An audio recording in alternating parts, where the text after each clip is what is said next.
Alright guys, thank you for watching my video today. My name is Josh and I'm going to be talking about the ethics of belief. So, if I can talk without further ado, let's go ahead and get started with Pascal's wager.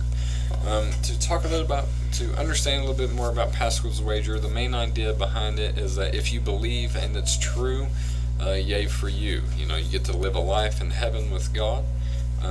Two, if you believe and it's false, what's your loss? There's nothing really to lose if you believe and he's not true. You just simply die. And you still lived a good life. You maybe had to refrain from a few things that you wanted to do, but you stayed away from evil and you were a good person. And three, if you don't believe and it's true, then that means an eternal life of hell, fire, and damnation.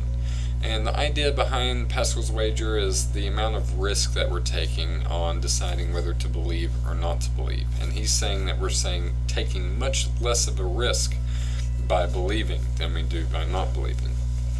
In Wood's Self and the other arguments supporting his evidentialist principle, to give you a definition of evidentialism, it is the view that there is a moral duty to proportion one's beliefs to evidence, proof, or other epistemistic justifications for belief. And pretty much he gives some arguments saying what people would do to kind of cope with evidentialism and to not seek the truth. And the self-regarding ones that he mentions is letting others think for us, wishful thinking, social conformity, and dishonesty with yourself about moral questions.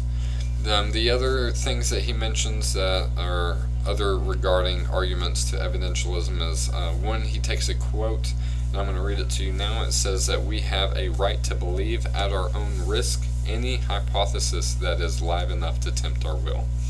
And his argument to that is that, well, it's not really at our own risk. Anything that we believe affects anyone around us, anyone that we come in contact with, because if it's something that we truly believe in, we're going to try to spread it and we're going to try to share it.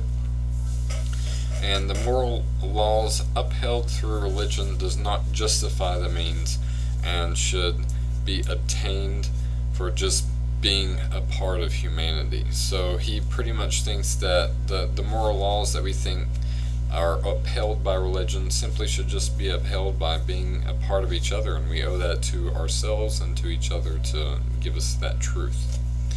Alright, and on to the next part of the prompt is it morally acceptable to believe religious claims as a matter of faith? And my first thought to this was, what is morality really? And I took a excerpt out of C.S. Lewis's Mere Christianity, and he says morality is broken up into three things. First is with fair play and harmony between individuals. Secondly is what we might be called tidying up or harmonizing the things inside each individual. And thirdly, with the general purpose of human life as a whole, what man was made for. And my thought to that is that if the religious belief is within that morality, then it is acceptable to believe. And I also would like to add that I believe Christianity, the true form of Christianity, where I believe is complete pacifism, is the way to get around this argument. If Christians are completely pacifist and they do promote just the benefit of humanity, then I feel like it is acceptable here. But it's also should be known that there's other things, other evidences that support the theistic belief that I feel like are not very popular. And I'm just going to give those to you right now, and you can search them if you want.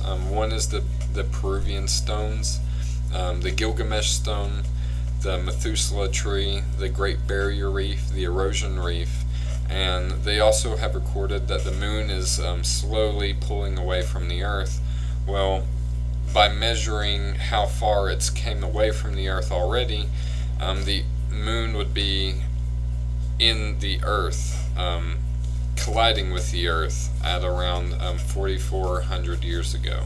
So this is a lot different than what a lot of evidentialists or atheists would believe with evolution and how the Earth is billions of years old. And really quick, the last part of the prompt: should people who hold religious beliefs without sufficient evidence place any moral limits on the actions they take according to those beliefs? And my reply to that is only if the actions performed do not give rise to the fall of humanity. So those actions have to be beneficial to humanity. If not, then I believe they should be monitored. So, thank you very much.